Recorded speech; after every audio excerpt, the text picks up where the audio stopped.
This is Crossblogxtv. Don't forget to subscribe, like and share. Lórí ọ̀rọ̀ blogger tó parọ́ mọ́ Sunday Igboho pé ó gba 50 million.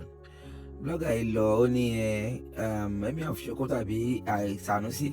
Ó ní Sanusi ló sọ yẹn pé tó máa ní Yorùbá like owó àbí Igbo like owó. Kí ló táwọn èèyàn ṣe máa ń gbé information tí wọ́n verify? Òun ló mú kí Zazu bọ́ta o. Tí Zazu náà ní bóyá Sunday Igboho ti gbowó náà ló ṣe lẹ̀ tí ó ṣe sọ̀rọ̀ nípa Yoruba Nation mọ́. Ẹni ẹlẹ́ni ṣé kó máa fẹ̀mí ẹ̀wọ̀ ewu ni? Wọ́n ti mú bank account ẹ̀ wọ́n ti pa. Òun gangan fúnra rẹ̀ ó máa ń wọnú ìlú illegally ni ó ra ń forí ẹ̀ pamọ́ ni. Ó ra fi àyè wá ṣe òkú màmẹ́. Ó ra ń fi àyè ọgbọ́n ó lọ ń bá wọn ọba lẹ́yọ kọ̀ọ̀kan bóyá tẹ̀ lè bá bàbá sọ̀rọ̀ èwo tún ni rọ́tàmtàm tó tún pamọ́. Ẹ jọ̀ọ́ ẹ máa verify àwọn information tẹ̀wé máa gbé sórí internet. Ẹ jẹ́ ká gbọ́ ọmọkùnrin tó dá yọpọnyọrin yẹn lẹ̀ gangan òun lélẹ́yìí. Ẹ jẹ́ ká gbọ́ bó ṣe sọ pé Sunday Igboho gba owó òun ló mú kó fi Yoruba Nation lẹ̀ pé kó yẹ dákẹ́ lórí ọ̀rọ̀ Yoruba Nation. Then Zazu náà mo ṣe máa ṣe apology tiẹ̀ pé òun ò mọ̀ pé bọ́rọ̀ ṣe jẹ́ lélẹ́yìí o.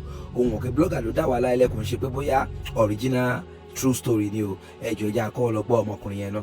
You see, sometimes when you use your mouth to criticize people, there are people who actually understand how life works and they will see otherwise of what you are saying.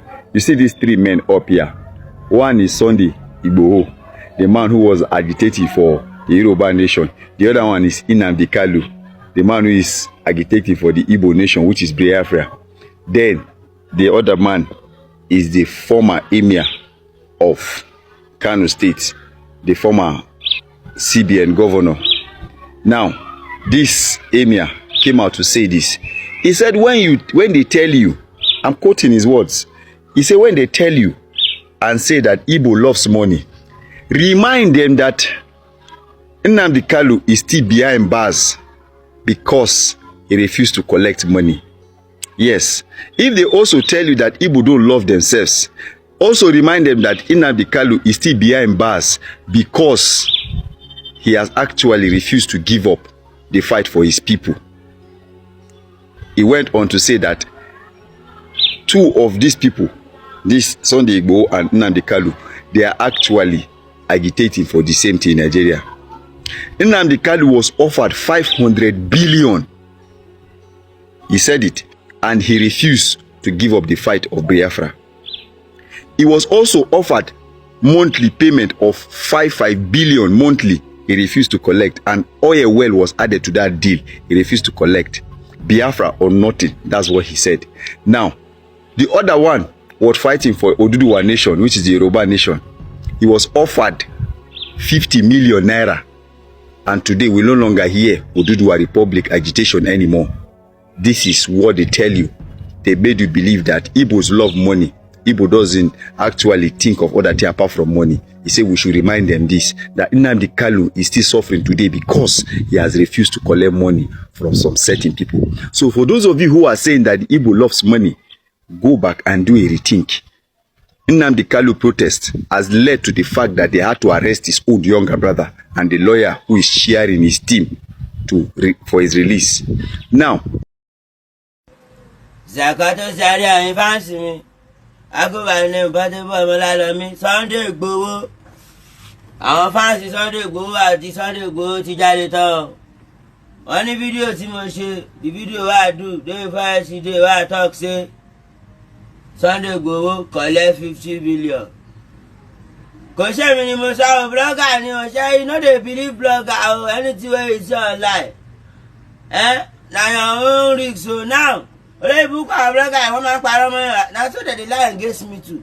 So èmi rí àìsí àmì mo dẹ̀ sọ. So now Sunday Igboho don talk say no collect money. He's here for peace.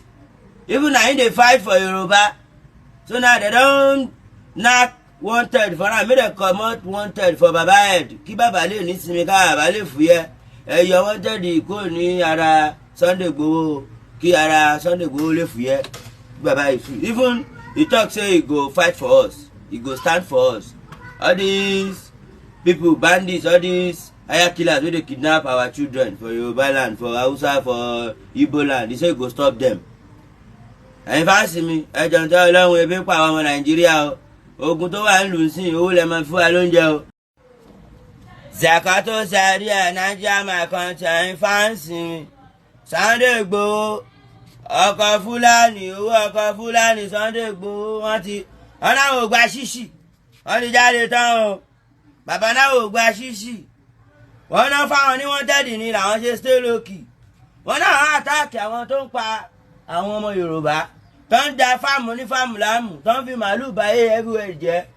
The man say he dey fight for Yoruba na so they attack am they say they stop am make no fit waka na him make am dey him own day say no one problem he's here for peace make Nigeria please make dem help Sunday Igboho he say no collect any shishi from anybody he don't even know how their money he only want make dem free am freedom make him free tí Sunday Igboho bá ti ní freedom Nigeria máa ní freedom ọmọ Yorùbá máa ní freedom ara wa máa balẹ̀ ara wa fúyẹ́ tí ara Sunday Igboho bá ti fúyẹ́ tó bá ti yọ wọ́n tẹ̀lé Sunday Igboho kó ara àbá máa fúyẹ́.